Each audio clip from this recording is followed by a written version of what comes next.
Bạn thân mến, chào đón bạn tới với một video tiếp theo trong series Những nguyên tắc vàng để xây dựng một nhân hiệu xuất sắc.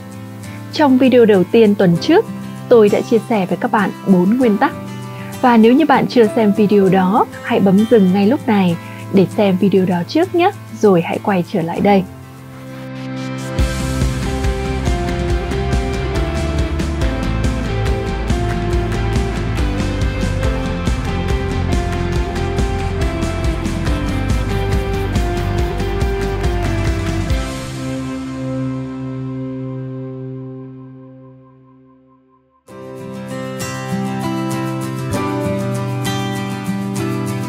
Nguyên tắc đầu tiên mà tôi sẽ chia sẻ với các bạn trong video hôm nay đó là hãy đón nhận sự không đón nhận. Nào, chúng ta hãy cùng thành thật với chính mình. Mỗi khi bạn xuất hiện và trao đi một giá trị nào đó, mong muốn sâu thẳm ở bên trong bạn đó là sự đón nhận, sự ghi nhận của mọi người, phải không nào? Và khi không nhận lại được điều này, chắc hẳn nó là một cảm giác không dễ chịu một chút nào, và vì thế bạn tìm cách né tránh nó bằng mọi cách. Đây là một tâm lý rất bình thường của con người. Tuy nhiên bạn thân mến, để có thể tạo dựng được cho mình một thương hiệu cá nhân thực sự khác biệt và nổi bật, bạn chắc chắn sẽ có những thất bại, chắc chắn sẽ có những người không đón nhận bạn. Vì vậy, hãy coi đó là một phần của hành trình này thay vì né tránh. Hãy làm quen và sẵn sàng đón nhận những sự không đón nhận. Walt Disney có chia sẻ về những thất bại của ông trong chặng đầu để xây dựng nên hãng phim hoạt hình nổi tiếng Disney như sau. Tôi nghĩ việc chúng ta có những thất bại lớn khi còn trẻ là điều quan trọng. Tôi đã học được rất nhiều điều từ thất bại của mình, bởi nó giúp tôi ý thức được về những thứ có thể xảy đến với tôi. Và bạn thân mến, những thứ có thể xảy ra với bạn, cho dù tưởng như tồi tệ đến đâu đi chăng nữa, thì cũng không bao giờ đáng sợ bằng việc bạn không dám thử. Bạn sẽ rất khó có thể tạo dựng được cho mình một thương hiệu cá nhân chân thực và giàu sức ảnh hưởng nếu như bạn không dám chấp nhận một vài những thất bại, nếu như bạn không dám đối mặt với những sự không đón nhận của mọi người trong hành trình vượt ra khỏi vùng an toàn của mình. Hãy nhớ một điều rằng, những thương hiệu lớn, những brand thành công là những brand được ra đời từ những thất bại, từ những sai lầm, chứ không phải từ những sự hoàn hảo tức thì. Vì vậy hãy ghi nhớ nguyên tắc của chúng ta ở đây, đó là hãy sẵn sàng đón nhận những sự không đón nhận. Nguyên tắc tiếp theo, nguyên tắc số 6, đó là hãy tập trung vào việc tạo ra những tác động tích cực. Đó là trọng tâm công việc của bạn. Một điều rất quan trọng trong việc xây dựng một thương hiệu cá nhân có giá trị mà bạn cần luôn luôn ghi nhớ, đó là bạn chính là thương hiệu. You are the brand. Cho dù công việc hiện tại của bạn là gì, sản phẩm bạn đang bán, dự án bạn đang tham gia là gì, thì hãy luôn luôn nhắc nhớ bản thân mình về những tác động mà bạn tạo ra thông qua công việc của bạn, về những dấu ấn mà bạn để lại trong những người xung quanh. Và thứ tài sản quý giá hơn tất cả, đó chính là uy tín của bạn. Vì thế, hãy luôn luôn tử tế, chân thành và xuất sắc nhất có thể. Bạn mong muốn có một cộng đồng đông đảo những con người theo dõi và tin tưởng bạn, phải không? Vậy thì bạn cũng cần có trách nhiệm với chính sự theo dõi và tin tưởng đó. Bất cứ điều gì bạn làm, trọng tâm đó là hãy tạo ra những tác động tích cực để giúp cho cuộc sống xung quanh bạn trở nên tốt đẹp hơn. Nguyên tắc tiếp theo, nguyên tắc số 7 mà tôi muốn chia sẻ với các bạn, đó là hãy học theo những ví dụ thành công. Trong tiếng Anh có một câu nói, Success leaves traces. Thành công thường để lại dấu vết. Điều đó có nghĩa là gì? Nếu như bạn thực sự quan tâm và nghiêm túc trong việc xây dựng một thương hiệu cá nhân cho mình, hãy quan sát và học hỏi những thương hiệu cá nhân thành công khác mà bạn cảm thấy yêu mến hay đồng điệu. Hãy quan sát xem họ đang làm như thế nào. Điều gì khiến cho họ trở nên thành công như vậy? Và liệu bạn có thể học hỏi một vài điểm để áp dụng vào công việc của mình một cách sáng tạo hay không? Tuy nhiên, hãy nhớ một điều rằng, chúng ta tham khảo nhưng đừng bắt chước một cách máy móc. Quan sát những ví dụ thành công không phải để copy họ, để trở thành một bản sao của họ, mà đơn giản để được truyền cảm hứng bởi họ. Hãy nhớ rằng, bạn có chất riêng của bạn. Bạn có những nét độc đáo chỉ bạn mới có. Bạn có những giá trị mà chỉ bạn mới có thể tạo ra. Hãy tập trung vào chúng.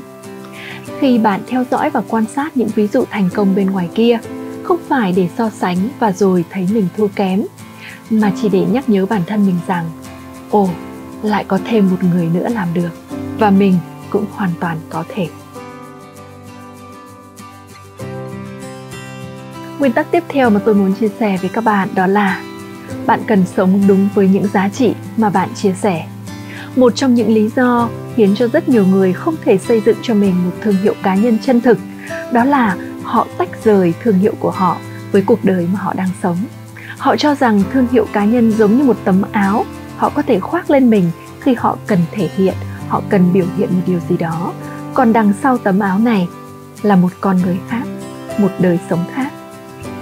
Bạn thân mến, nhân hiệu của bạn cần đi theo bạn tới bất cứ nơi đâu bạn có mặt. Nó cần là một biểu hiện chân thực của việc bạn là ai và những giá trị của bạn là gì. Nó không chỉ giới hạn trong khuôn khổ công việc bạn làm, lĩnh vực bạn kinh doanh, mà nó cần được thẩm thấu vào cả cách sống của bạn, cách bạn cho đi và cách bạn đóng góp.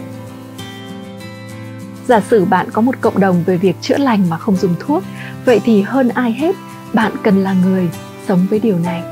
Bạn cần là đại sứ cho thông điệp mà bạn đưa ra. Đây là nguyên tắc vô cùng quan trọng trong việc xây dựng một thương hiệu cá nhân chân thực. Nguyên tắc vàng tiếp theo mà bạn cần luôn luôn ghi nhớ đó là bạn lớn hơn sản phẩm của bạn.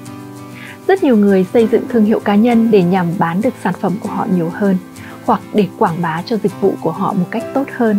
Vì vậy, tất cả những gì họ làm, tất cả những thông điệp họ truyền thông ra ngoài đều xoay quanh một sản phẩm nào đó. Họ xuất hiện với một sản phẩm và vì một sản phẩm. Khi này, bạn có biết họ đang làm gì không? Họ thực chất đang xây dựng thương hiệu cho sản phẩm thay vì xây dựng thương hiệu cho cá nhân của họ. Hãy nhớ rằng bạn lớn hơn sản phẩm bạn bán. Trong bạn có rất nhiều những giá trị, những điểm độc đáo, từ những trải nghiệm, những câu chuyện, hành trình của bạn, tới niềm tin, quan điểm sống, tiếng nói riêng của bạn. Tất cả những điều này tạo nên một tổng hòa có 102 mang tên bạn, và đó là cái lõi cho nhân hiệu của bạn, chứ không phải một sản phẩm nào đó. Và hãy nhìn rộng ra như thế này. Trong sự nghiệp của mình, có thể bạn sẽ tham gia nhiều hơn một dự án, gắn bó với nhiều hơn một sản phẩm. Vậy, khi bạn xây dựng nhân hiệu của bạn chỉ xoay quanh một sản phẩm nhất định, vậy giả sử nếu như sản phẩm đó không còn, thì nhân hiệu của bạn có còn không? Do đó, hãy hiểu một điều rất quan trọng rằng bạn lớn hơn sản phẩm của bạn. Bạn lớn hơn cả business của bạn. Hãy để người khác đến với bạn vì bạn, và khi đó bạn có thể bán bất cứ sản phẩm nào.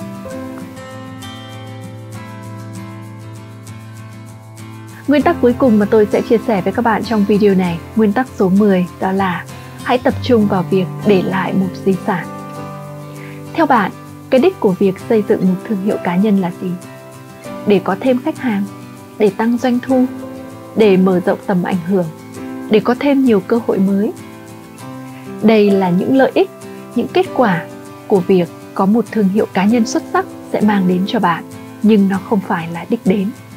Mục đích tận cùng của việc xây dựng một nhân hiệu đó là để lại một di sản. Hãy nhớ rằng xây dựng một thương hiệu cá nhân lớn hơn xây dựng một business. Xây dựng một thương hiệu cá nhân không phải là một dự án bạn làm 3 tháng, 6 tháng rồi xong, mà nó là một công việc trọn đời, đòi hỏi sự liên tục thay đổi và phát triển. Việc tạo dựng được cho mình một thương hiệu cá nhân chân thực và giàu sức ảnh hưởng không chỉ giúp bạn khẳng định được vị trí của mình trong lĩnh vực bạn đang hoạt động, mà còn đóng góp trực tiếp vào việc tạo ra sự khác biệt trong sự nghiệp của bạn. Sự khác biệt giữa việc liệu một ai đó sẽ hỏi bạn, xin lỗi, bạn là ai? Hay họ sẽ nói rằng, cảm ơn vì bạn đã xuất hiện. Bạn thân mến, vậy là trong series này tôi đã chia sẻ với các bạn 10 nguyên tắc vàng để xây dựng một thương hiệu cá nhân xuất sắc. Giờ là lúc hãy mang nó vào trong thực tế, áp dụng vào công việc của bạn để tạo ra những kết quả nhé. Và nếu như bạn thực sự muốn tìm hiểu và học hỏi sâu hơn về việc xây dựng một nhân hiệu, thì workshop online sắp tới có tên Nhân hiệu truyền cảm hứng là một chương trình chắc chắn bạn không muốn bỏ lỡ. Đây là một khóa học miễn phí gồm 7 buổi học online trực tiếp cùng với tôi. Khi đó chúng ta sẽ cùng nhau thực sự đi sâu để tìm hiểu về bản chất của nhân hiệu. Đâu là những cốt lõi, những nền tảng để tạo nên một nhân hiệu xuất sắc. Tôi cũng sẽ chia sẻ với các bạn từ chính những kinh nghiệm thực tế trong việc xây dựng thương hiệu cá nhân của riêng tôi, cũng như cố vấn cho rất nhiều những doanh nhân, những lãnh đạo khác để tạo dựng được những personal brand thực sự có giá trị. Tôi cũng sẽ chia sẻ với các bạn nghệ thuật kể chuyện, storytelling trong việc xây dựng thương hiệu cá nhân, và cùng với rất nhiều những nội dung giá trị khác nữa. Nếu như đây là những gì bạn quan tâm và là thứ có thể giúp bạn nâng tầm sự nghiệp của mình lên một level mới, thì hãy nhanh tay đăng ký để có mặt trong chương trình workshop miễn phí này nhé. Cách đơn giản để có thể có mặt tại đây đó là các bạn hãy điền tên, thông tin của mình vào đường link mà bạn thấy ở trên màn hình lúc này hoặc ngay dưới video. Tôi sẽ rất hạnh phúc được chào đón và được chia sẻ với các bạn rất nhiều những kiến thức, những trải nghiệm và những công cụ hữu ích để giúp bạn có thể tạo dựng được cho mình một thương hiệu cá nhân thực sự xuất sắc. Còn bây giờ, xin cảm ơn sự có mặt của các bạn và hẹn gặp lại trong video tiếp theo. Và hãy nhớ một điều rằng, thế giới này rất cần bạn và những giá trị chỉ bạn mới có thể tạo ra.